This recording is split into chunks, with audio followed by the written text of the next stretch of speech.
موږ تاسو کولای شو چې پرموټیشن یا په دې رقم باندې وښیو چې n د n p r دا یو نوټیشن دی.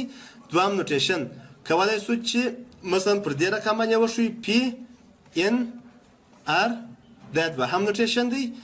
دغه رقم سوال شاید د یوې نمرې دپاره راسي چې وایي د پرموټیشن مختلف دغه ولیکئ، نوټیشنونه یې ولیکئ.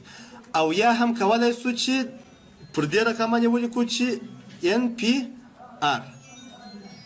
عموما فرمول چې دی فرمول یې مساوي کېږي په n فکټوریل تقسیم پر n منفي r کل فکټوریل. دا فرمول دی. n چې دی n ټوټل عدد دی چې مثلا 100 نفر یې درکړي دي.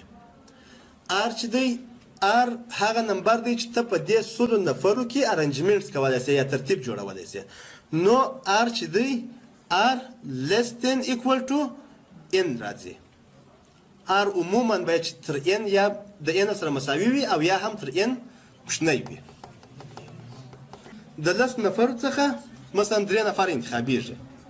نو د 10 فکټوریل خو به رایستی سي 10 فکټوریل نه دی غټ تقسیم پر 10 منفي 3 نفر ځینې باسو پر 10 منفي 3 فکټوریل دا مساوي کېږي په ټوټل دا هم 10 فکټوریل دلته څو پاتېږي دا هم 9 فکټوریل دا مساوي کېږي په 10 ضرب 9 ضرب 8 ضرب 9 فکټوریل تقسیم پر څو پر 9 فکټوریل باندې.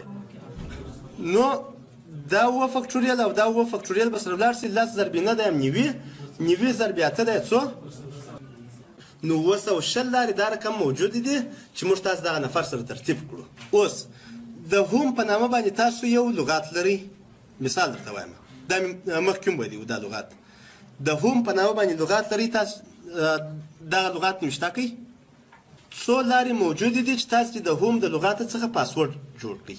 په دې ځای کې فقط ستاسو څخه د پاسورډ د جوړېدو لارې غواړي چې څو لارې موجودې دي. نو په دې ځای کې موږ کولی شو چې 4 فکټوریل تقسیم پر 4 منفي 4 کل فکټوریل باندې دغه ولیکو او دا مساوي کېږي په 40 باندې. یعنې 40 لارې موجودې دي چې موږ تاسو د هم د لغاتو څخه پاسورډونه جوړ کړو یا 40 دانې پاسورډ موږ جوړولی شو. په پرموټیشن کې موږ یو بل بخش لرو چې هغه پرموټیشن ویت ریپیټیشن دی چې تکرار پکښې کې راغلی وي. د تکرار څخه هدف دا دی چې مثلا موږ تاسې متماتیکس یادوو. متماتیکس که چیرې بیا زه د هم پر ځای باندې متماتیک ولیکم د دې لپاره څو لارې موجودې دي چې موږ تاسې پاسورډ جوړ کړو. په دې ځای کې موږ تاسې د پرموټیشن ویت ریپیټیشن څخه هدف دا دی چې موږ تاسې ام په دې ځای کې 2 وارې لرو او ا په دې ځای کې 2 وارې لرو او ټي هم 2 وارې لرو. د څه شي ای خو مې وویله ای مې وویله. نو د دې لپاره چې بیا دی د پرموټیشن فرمول دا مساوي کېږي په n فکټوریل تقسیم پر r1 فکټوریل ضرب r2 فکټوریل دغه په ترتیب سره تر rn فکټوریل پورې. هدف دا دی چې که چیرې تاسو مثلا متماتیک په نامه باندې لغات لرئ په دې لغات کې ټوټل توري څو دي؟ ټوټل څو توري کېږي؟ تل د متماتیک لغات چې دی ټوټل 10 حرفه لري او 10 حروف دي پکښې کې. په دې ټوټل کې 2 فکټوریل په دې خاطر باندې نیسو چې 2 ام تکرار پکښې کې راغلي دي. صحیح دی؟ ورپسې ضرب 2 فکټوریل بیا په دې خاطر باندې نیسو چې 2 دانې ایګانې تکرار راغلي دي پکښې کې. صحیح دی؟ ورپسې ضرب 2 فکټوریل بل د دې په خاطر باندې نیسو چې 2 دانې ټیګانې تکرار راغلي دي.